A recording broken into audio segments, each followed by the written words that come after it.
holding my resume interrupted, peeking over the pages. "Yes," I said proudly.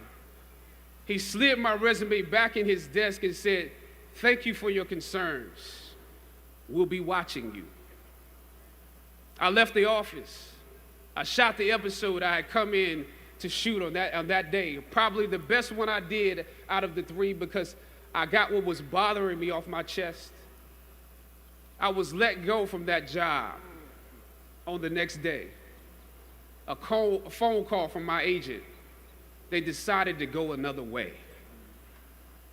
The questions that I asked set the producers on guard and perhaps paved the way for a less stereotypical portrayal for the black actor that stepped into the role after me. As the scripture says, I planted the seed and Apollos watered it.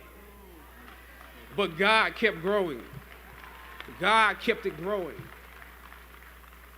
Yet and still, when you invest in a seed, watching it grow without you, that is a bitter pill to swallow. A bitter pill. Anybody that's ever been fired knows what I'm talking about. Even if you really don't want the job, when they let you go, it's like any breakup. You act like you don't care. I didn't need that damn job anyway. I didn't need them. But when you have those moments alone, you start to wonder if there was a better way to handle it. And if you could have handled it better, maybe you could help your family. And then before you know it, you're broke.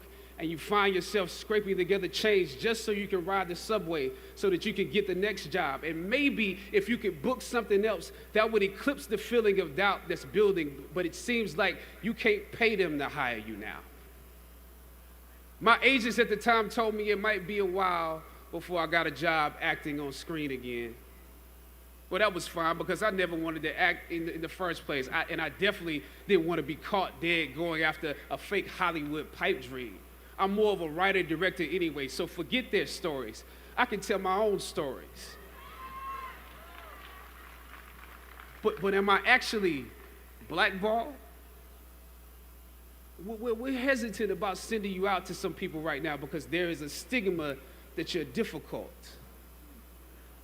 As conflicted as I was before I lost the job, as adamant as I was about the need to speak truth to power, I found myself even more conflicted afterwards. I stand here today knowing that my Howard University education prepared me to play Jackie Robinson,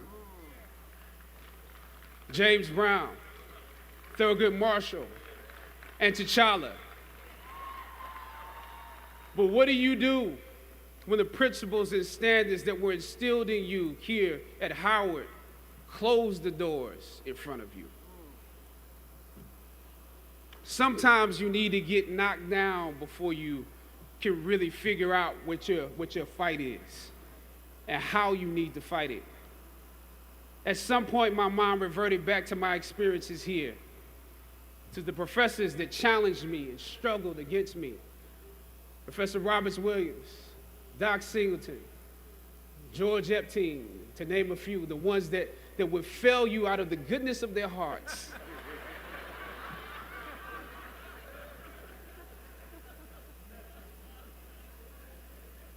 And this may be hard to grasp for some of you right now, but I even considered President Swagger and how negotiating with him was practice for a world that was considerably more cruel and unforgiving than any debate here, one that had no interest in my ideals and beliefs.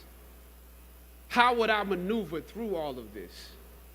Finally, I thought of Ali in the middle of the yard, in his elder years, drawing from his victories and his losses. At that moment, I realized something new about the greatness of Ali and how he carried his crown. I realized that he was transferring something to me on that day. He was transferring the spirit of the fighter in me. He was transferring the spirit of the fighter to me. He was transferring the spirit of the fighter to me. Sometimes you need to feel the pain and sting of defeat to activate the real passion and purpose that God predestined inside of you. God says in Jeremiah, I know the plans I have for you. Plans to prosper you and not to harm you.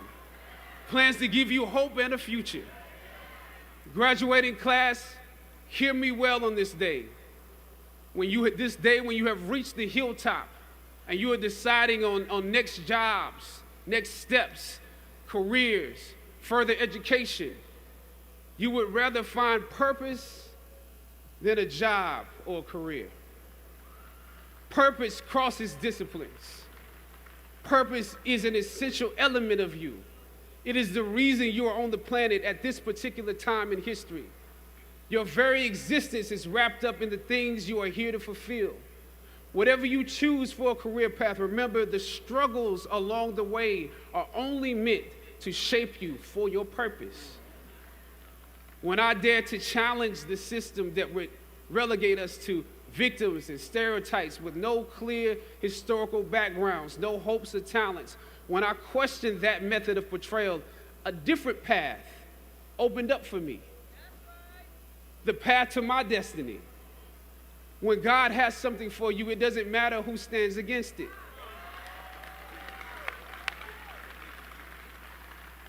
God will move someone that's holding you back away from a door and put someone there who will open it for you. If it's meant for you,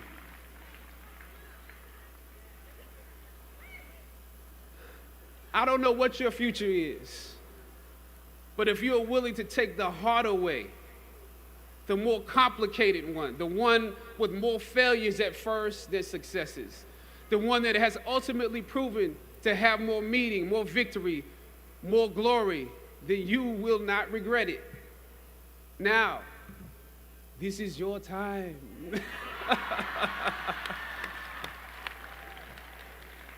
The light of new realization shines on you today. Howard's legacy is not wrapped up in the money that you will make, but the challenges that you choose to confront. As you commence to your past, press on with pride and press on with purpose. God bless you. I love you, Howard. Howard forever.